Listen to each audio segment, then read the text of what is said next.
The information and opinions expressed in this podcast do not necessarily reflect those of ASRM and its affiliates. These podcasts are provided as a source of general information and are not a substitute for consultation with a physician.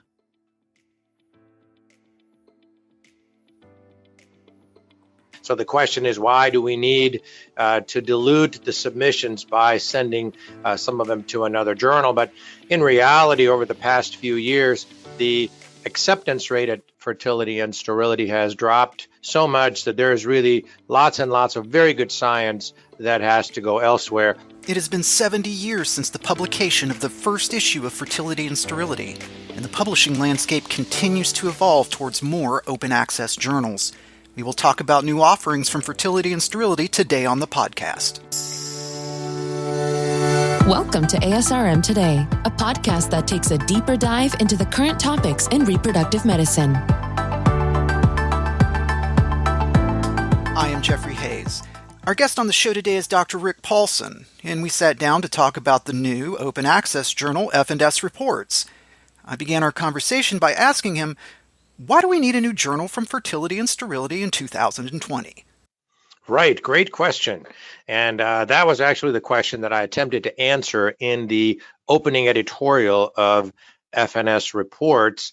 And of course, the basic answer is because there has been truly an explosion in the world of science in terms of the output of scientific knowledge, and at the same time, really an increased need for publication space. So if anything, I would argue that the launching of F&S Reports is maybe a little late. We probably had enough submissions to Fertility and Sterility some time ago to have justified the launching of another journal. In launching F&S Reports, what were some of the specific challenges that led to its inception? Well, I would say that the American Society for Reproductive Medicine has been very enamored with fertility and sterility for good reason for a very long time. And so the question is, why do we need to dilute the submissions by sending some of them to another journal? But in reality, over the past few years, the acceptance rate at Fertility and Sterility has dropped so much that there is really lots and lots of very good science that has to go elsewhere. We wanted to capture that, and we also wanted to provide a place for the ASRM members to be able to submit and to publish their research in one of our publications. Since this is a new journal, who's on the editorial board? What do they bring to the table? Well, so I wanted to reach out rather widely, and the editorial board is still in evolution because the number of submissions continues to climb, and so we needed fewer at the beginning, and now we're going to need more and more editors as time goes along. But I'm very thankful to my associate editors, Mark Sauer, who's in New Jersey, and Emily Youngheim, who is in Chicago. So we sort of straddled the United States. I'm in Los Angeles, of course.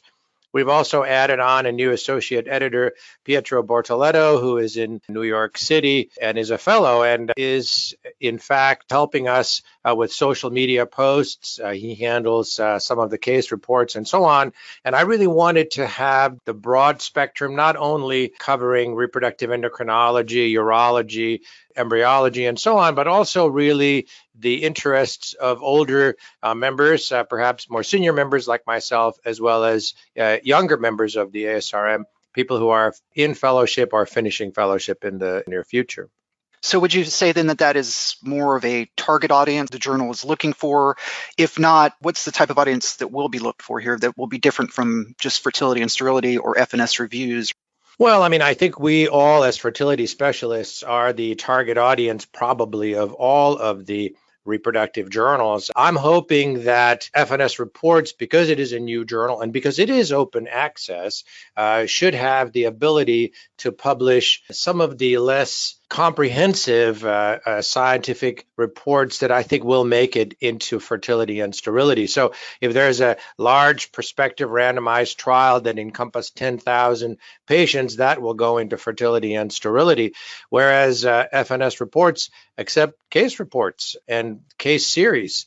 I'm still of the belief that case reports, change the world. Louise Brown was a case report. The first report of ICSI was a case report. The first report of egg donation after uterine flushing was a case report. All of these, I think, need a place to go, and a lot of scientific journals are not accepting case reports anymore. So I want to have that. So my target audience is anyone who's curious about what is new and on the cutting edge. You will find it here.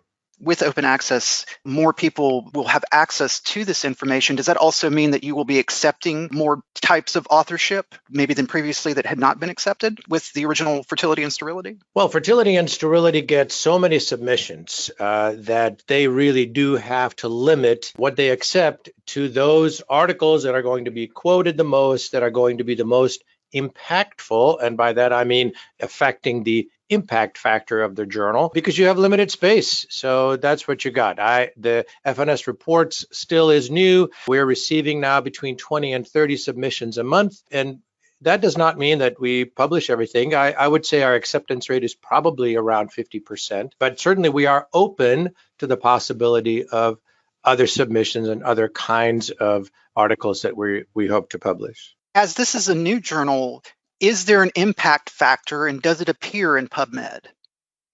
So thank you for asking that. Yes, as a new journal, it will take us 3 years to get an impact factor. The impact factor for 2019, for example, is calculated by looking at the citations for 2017 and 2018. Obviously, we did not exist in 2017 or 2018.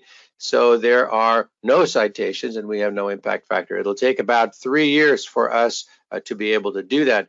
And we are not yet listed in PubMed. In order to apply for that, you need to have 40 articles published. Since we are currently reviewing our 140th submission, I think we should be there shortly. We will apply for that, and as soon as that is granted, all of the articles will be indexed and cited retrospectively. So anything that is published in 2020 probably will not be available in PubMed for another year or so. So if you are getting ready to be promoted and your particular institution insists that there be a PMID number on your CV, this is not a good time for you to publish in F&S reports. But if that's not going to happen for another year or two, I think you're going to be okay. How often is F&S Reports looking to publish? What's going to be the publication schedule? And also, how many articles and pieces per issue will be the makeup of it? So that's an excellent question, and it becomes slightly less important in the context of online publishing, because of course, now that we have launched our first issue, as soon as an article is accepted, it is going to immediately be published online and be available. But we are going to compile them into issues. And at the beginning, Elsevier, who is the publisher, decided that we should publish quarterly. So that's where we are. Our first issue came out in June. The next one is due in September and so on. But again, the concept of how often they come out becomes a little bit less important when you realize that as soon as an article is accepted, it appears online. And because it's open access, you can access it from anywhere, and the media can access it and so forth. So I really think that the open access model changes a lot of those kind of parameters. So new journal, new challenges that arise with this. What challenges down the road do you foresee, and what should the audience be looking forward to? Well, the way I see this moving ahead is that I think the Fertility and Sterility family of journals will actually work together in what I hope is going to be essentially a seamless fashion. Fertility and Sterility already has a particular kind of format.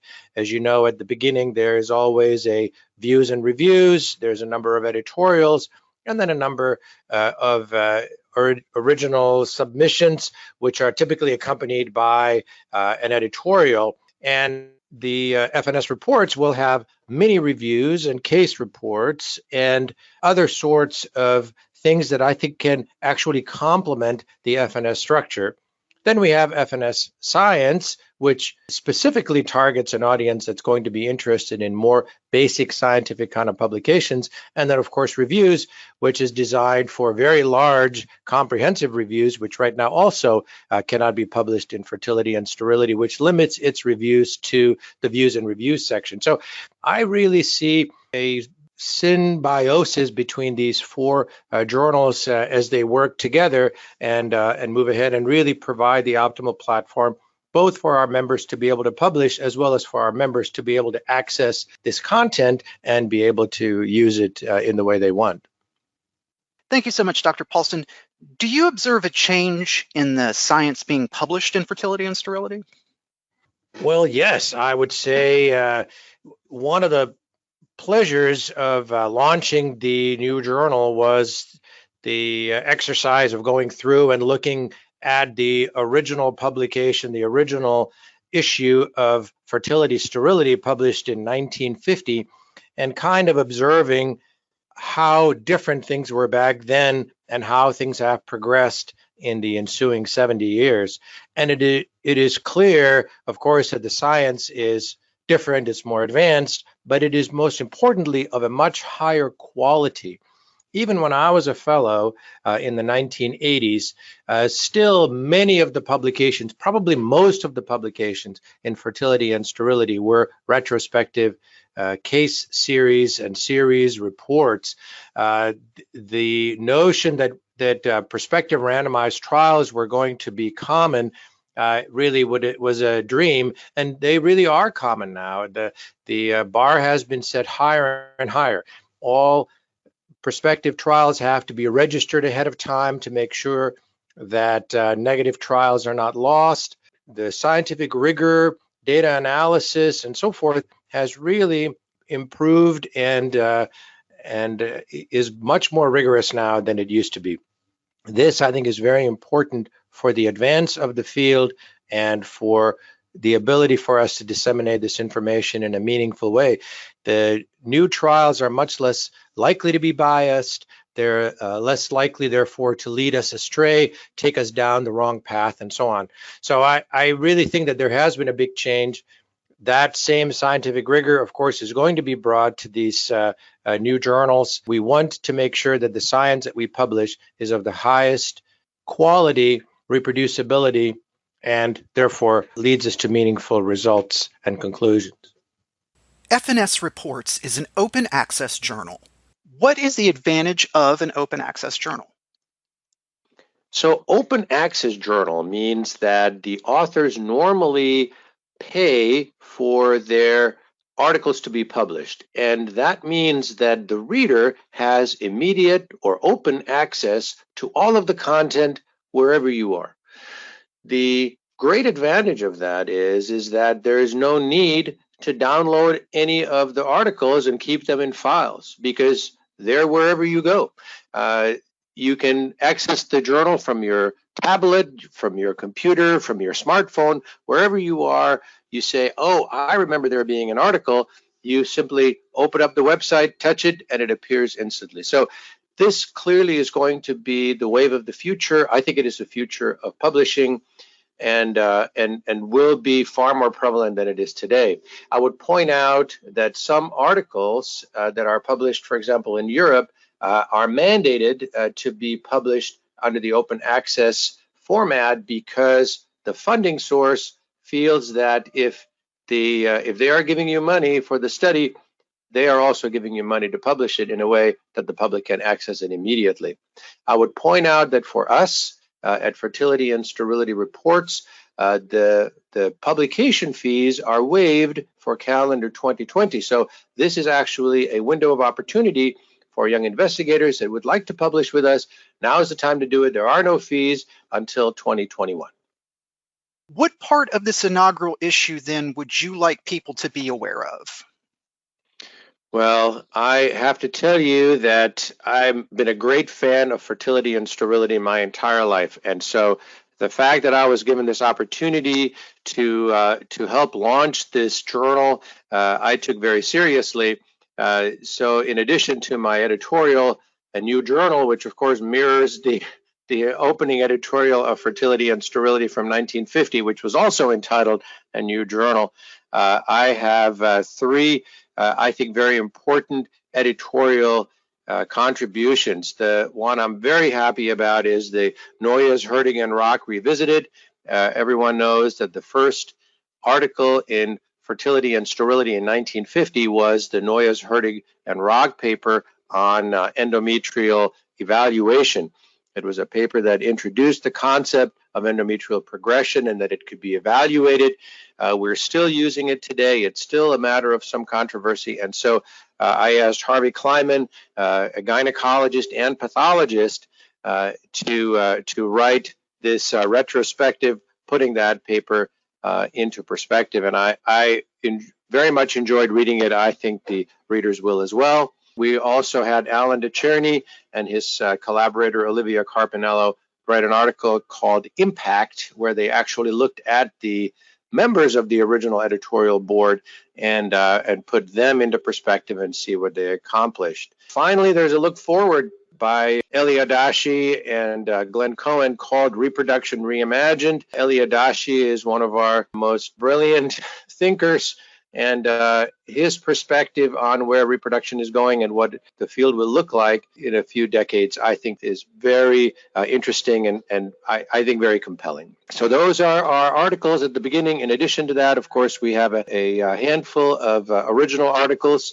that address a variety of issues, male factor, and as promised, interesting case reports. I want to point out that whereas we have held up the publication of the first issue until it was together specifically so that we could have these editorials leading the way, from now on, every article that is accepted by us will immediately appear on the website. So I think this is going to make it very appealing in terms of submission, acceptance, and an immediate appearance on the website. I intend to have a news and views section so that we can be kept abreast of the developments in our own field and publish letters to the editor as well as correspondence. So I want it to be timely. I want it to be interactive. I want it to be interesting, something that you will want to read on a weekly basis. Dr. Paulson, thank you so much for taking time out to speak with us today. Thank you so much. Thanks for giving us an opportunity with the new journal. Thank you. That was Dr. Rick Paulson, editor-in-chief of the new open access journal F&S Reports. Until next time, I am Jeffrey Hayes, and this is ASRM Today.